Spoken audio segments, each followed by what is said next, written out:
મિત્રો યાદ હોય તો 15 ડિસેમ્બરના દિવસે મેં એક વિડીયો જાહેર કરીને દાવો કર્યો હતો કે ટૂંક સમયમાં દેશના પ્રધાનમંત્રી નરેન્દ્ર મોદીનું નામ જેફરી એપ્સ્ટીનની ફાઇલ્સમાં આવવાનું છે।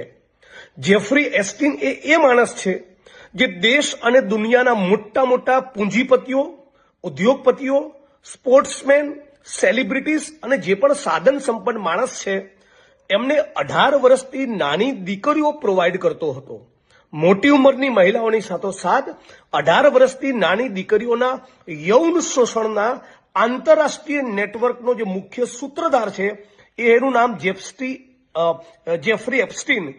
આ માણસે જે ઈમેલ્સ કમ્યુનિકેશન્સ કર્યા હતા એમાં 30 લાખ પાના, 1,80,000 જેટલા ફોટા અને લગભગ 2,000 જેટલા વિડીયો છે। આમાંના એક ઈમેલમાં નરેન્દ્ર મોદીનું નામ એવા ઉલ્લેખ સાથે જોવા મળ્યું કે અમેરિકાના કહેવાથી અમેરિકાના ફાયદા માટે નરેન્દ્ર મોદી ઇઝરાયલ જાય છે અને ત્યાં ઇઝરાયલમાં જઈને નાચગાન કરે છે। અમેરિકાના પ્રેસિડેન્ટના ફાયદા માટે ઇઝરાયલ જઈને નરેન્દ્ર મોદીએ નાચવા ગાવાની શું જરૂર પડી?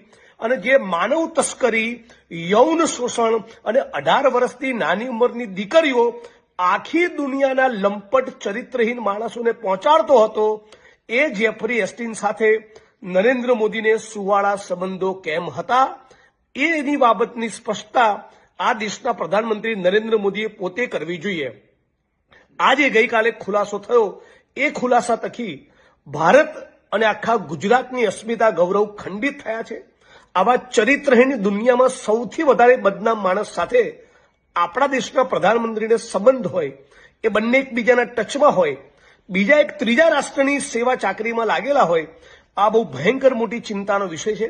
એટલે ભારતીય જનતા પાર્ટીના મતદારોની આંખ એટલીસ્ટ હવે ઉઘડે એવી અપેક્ષા આ વિડીયોના માધ્યમથી રાખું છું। સેટ પણ શરમનો છાંટો બચ્યો હોય તો નરેન્દ્ર મોદી પોતે સ્પષ્ટતા કરી ભારતના પ્રધાનમંત્રીના પદેથી રાજીનામું આપી દેવું જોઈએ। બલકે ગુજરાત અને દેશને નાલોસી પહોંચી બદનામી થઈ એટલે ગુજરાત અને દેશના નાગરિકોએ સાથે મળી સર્વ સમાજના લોકોએ આ દેશના પ્રધાનમંત્રીનું રાજીનામું માંગવું જોઈએ।